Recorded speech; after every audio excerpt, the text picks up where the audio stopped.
If we surrender to Hamas today, let's say Israel just withdraw the forces and end the war, will that guarantee the release of the entire hostages, all of them? I doubt that.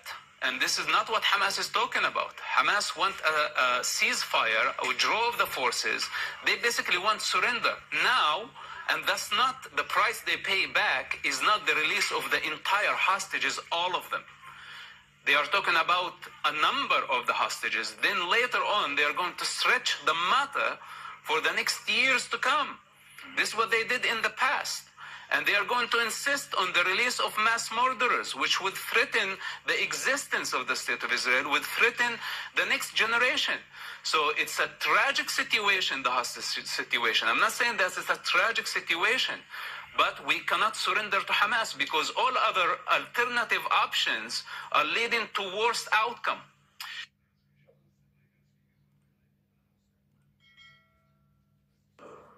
I remember speaking with you almost 10 years ago now, after a set of attacks in France, in Paris.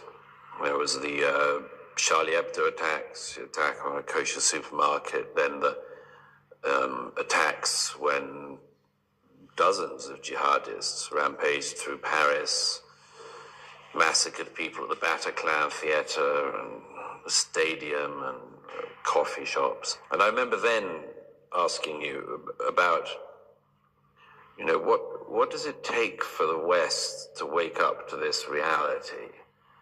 Because, you're aware of this reality because you grew up in it and you saw it firsthand, and you were a very unusual person in thinking your way out of it, which, is incredibly unusual. I would say that most Israelis today understand the reality that there's a group or groups of people who say, we want to kill you, and if they get the opportunity, they do. But the rest of the West seems to me, even all these years after we spoke about it, still is in a sleep. What would you say to Emmanuel Macron, Rishi Sunak, Joe Biden, Kamala Harris? What would you say to them to communicate to them that this is real? One of the biggest contributors to terrorism and violence actually hypocrites. Because when we are hypocrites, we're not calling things for what they are. We see the Islamists' threat. We see what they're capable of doing. And when I say CIA, FBI, Homeland Security, other intelligence services in the West, most democracies in the West, they know the ideological dimension that motivates terrorists and terrorist attacks. But we prefer not to talk about it because it's Islamophobic, or because it's controversial, or we may offend the Muslims. So now we're submitting to the intimidation when we don't talk about it, when we don't challenge it, that this is not acceptable. It's not acceptable. Life depends on diversity. And the different is appreciated. Yes, we should have human discipline because we are not animals. But also we don't want someone acting as a sword of God, because then everybody would think that they have this authority, and the only outcome is bloodshed. We have the Muslims who live in the West, and I think there is no problem with that in principle. But don't enforce your religious identity, and when they do, we have to counter it. Like, for example, we cannot separate church and state and allow mosque and state to be united. We cannot just stay asleep while watching the Islamic hubs produce more extremists.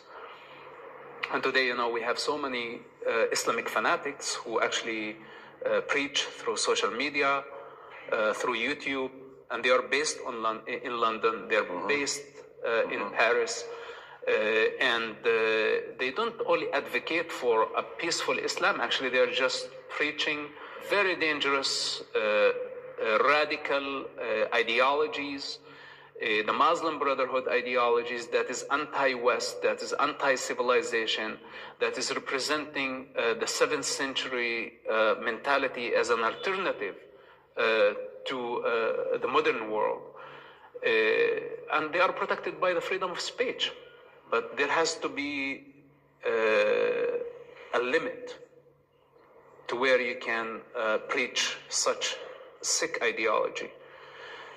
And I think most of the leaders are afraid, whether they are ignorant of the topic or they have short-term interest and they don't want to compromise this interest. They don't want to offend Muslim countries like Saudi Arabia or like Qatar. They have their own calculations, but in the meantime, we cannot hide from the challenge because Islamists are in the West and they are waiting for an angry cause.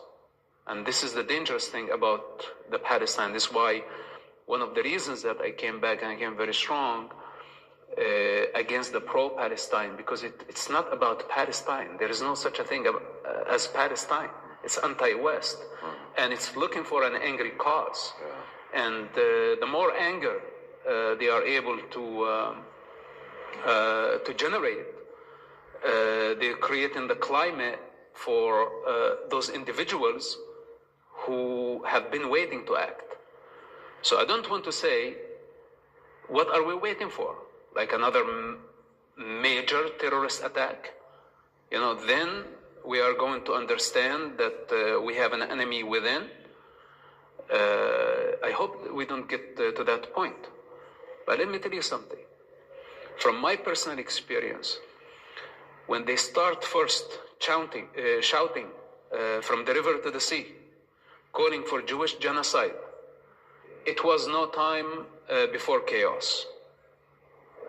And it became suicide bombing attacks, became stabbings, it became mass shootings, it became, everywhere became a target.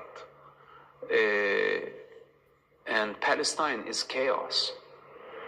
Islam is chaos. And of course, this is very hard to say, but I hope that people, we don't get to the point to see the things going completely out of control, to realize that we have individuals among us that we really need to leash, you know, that they cannot take advantage of the freedom. There is a limit. You know, you cannot advocate on behalf of terrorists and terrorist ideology by the name of freedom of speech. It's not acceptable. You can't use freedom in a society to shut down freedom. Absolutely, but because it's very hard to draw the line, and many people take advantage of this. Take for example, after 9/11, Muslims went into the hiding for almost a decade or more than this. They just hiding their identity, and after October 7, it was just next day they start demonstrating against Israel and against the West. In New York, in London, in Paris, everywhere. Within a week, they showed so much aggression. And again, this is the bloodlust that I told you about, which is very strange. You look 9/11 and you look October 7, and what's after? Totally different outcomes. So why all this? You know, and this hatred against the Jews that is attracting actually many Westerners who might have something in common, that they are all anti-Semites. And this is what's bringing the Islamists and the communists and the, could be the socialists even, to work together. They have something in common, and that is their hatred towards Israel. But what many Westerners are not understanding, that this is not only anti-Israel, it's anti-success and it's anti-civilization. It's pro-chaos. This type of individuals and this type of movements, they thrive in chaos. They don't like order. In order, they die. And this is why they want to see more of the chaos. Mohsen Yusuf, thank you.